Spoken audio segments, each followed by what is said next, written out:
Hi, if you're one of the 5 people who watch me on a regular basis, then you've probably seen my Werner von Urslingen video. But I think that piss-poor attempt at an edit did not do the guy justice. I think I need to go a bit further in depth with this, so I've decided to go ahead and make a full video talking about some interesting knights from medieval German history. We will be starting off strong with Florian Geyer.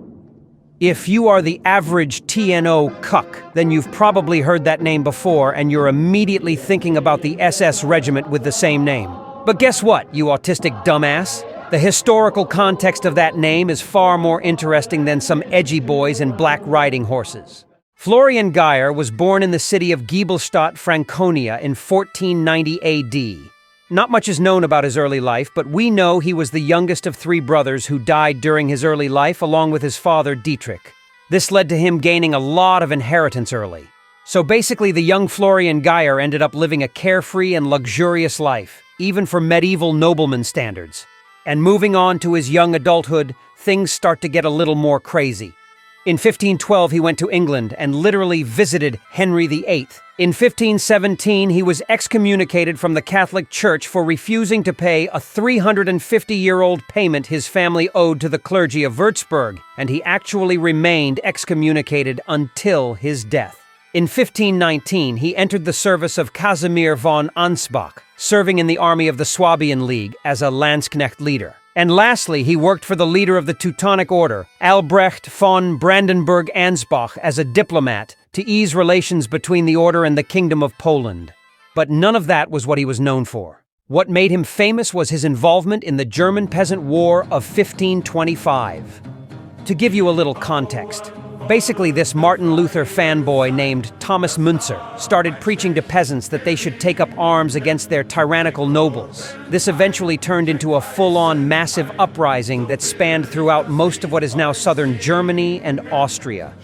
Upon hearing of the uprising, our boy Florian, being a wealthy German noble himself, made the obvious decision of siding with the peasants? That's right, Florian Geyer gave up his wealth, status, and connections to help the peasant cause, even becoming the leader of his own army of peasants called Der Schwarze Haufen, or the Black Horde. He helped the peasants organize and fortify defensive locations, and as the leader of a peasant army, he took several villages and towns, including the relatively large city of Rothenburg ob der Tauber. He kept on fighting even as the war slowly turned against the peasants, with more and more uprisings being crushed by the better equipped and better trained armies of the noble lords.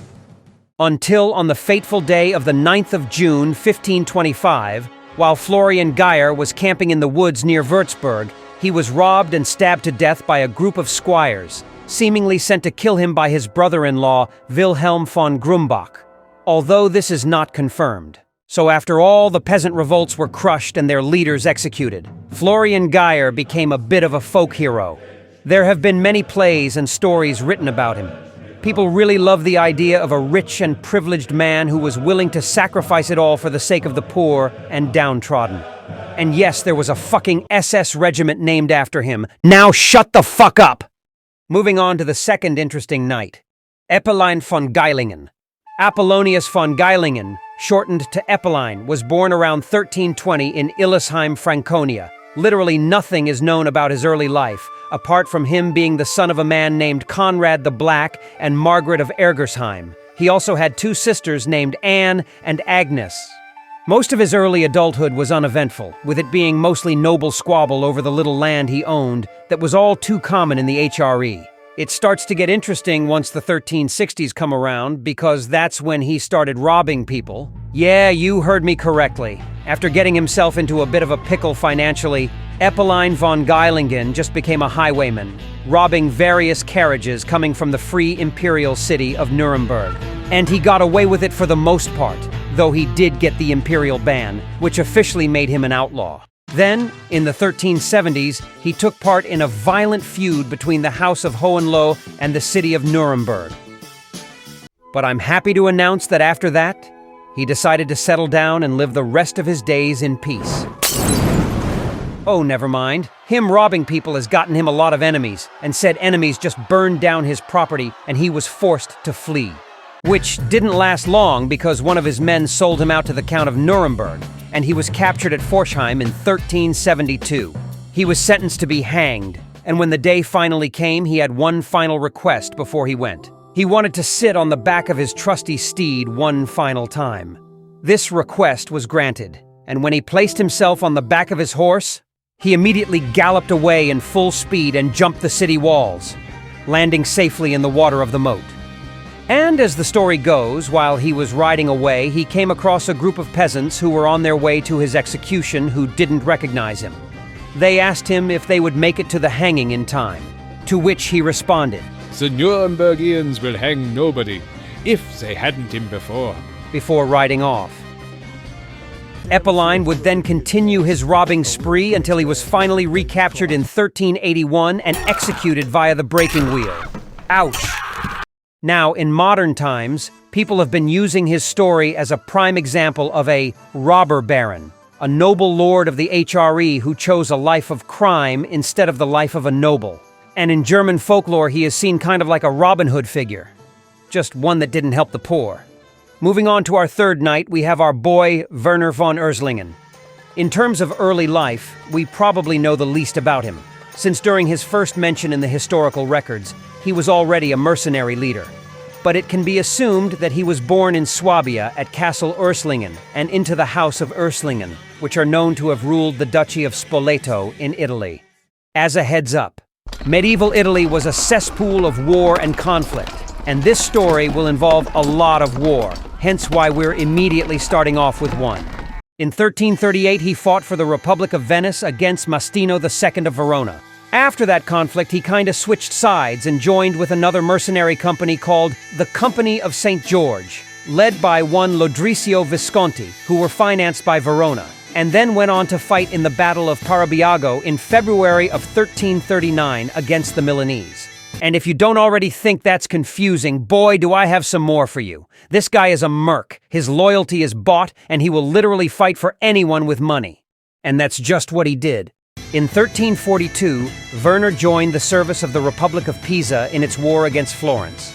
After that, he went around and recruited a troop of rowdy adventurers in order to form his own company. This company became known as the Grande Compagnia, or Great Company. And one of the first things our boy did with his new army was lay waste to the Tuscan countryside, like you do. Then, he supported Francesco II of Forlì in his fight against the Papal States, which he seemed to have had a rather big disdain for, given that his armor literally read, "The enemy of God, of pity, and of mercy," and he was more than happy to demand tribute from the church as well. After that, he was hired by the lords of Rimini to take part in a violent feud they had. And after that, Werner was hired by Taddeo Pepoli of Bologna for a very large sum to fight against Obiso III of Modena. But he switched to the Modenese side and went on to ravage several cities, which then got him exiled and forced him and his men to flee back to Germany. So after he did a bit of home vacationing, he returned to Italy in 1347. But he didn't just return randomly. Werner was actually hired by the King of Hungary, Louis the Great, to take part in his invasion of Naples. Louis the Great then had Werner arrested due to suspecting that he might have been thinking about switching sides because, you know, mercenary. But he was soon found innocent and freed. Okay, because what comes next is a bit of a mess, I'm gonna keep it nice and simple. He would go on to fight for the House of Caetani of Fondi, during which his men would get the plague. Then he went to fight for the Papal States in their expansion wars. Then he went to fight for Naples, which confirmed that he was indeed guilty of treason to the Hungarian king, and he ended up actually losing several battles against the Hungarians after that. Then he went to fight for a lord named Giovanni di Vico, this time against the Papal States. And he would continue fighting the Pope and Naples in the service of Forlì, Faenza, and Bologna until finally. He fell off so hard that nobody wanted to hire him anymore. Well, that's not true. He was hired one last time by the very guy he was fighting during his first historical mention, Mastino II of Verona. But after that job wrapped up, Werner returned to Swabia, where he would die in the year of 1354, and the leadership of the Great Company would be passed on to one of his French soldiers, Jean Montréal Dubar.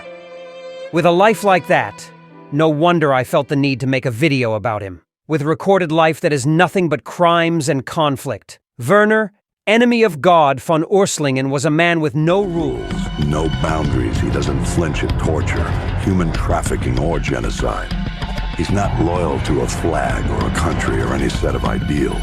He trades blood for money. Now, why did I go through the effort of trying to give you these pieces of history when others have already done a much better job at explaining it? Well, I don't know. I guess I just wanted you to know that Florian Geyer was more than an SS regiment, and that escaping your own execution on horseback is badass. And also that Germans did mercenaries before Berserk was cool. Up yours, Tranime weebs.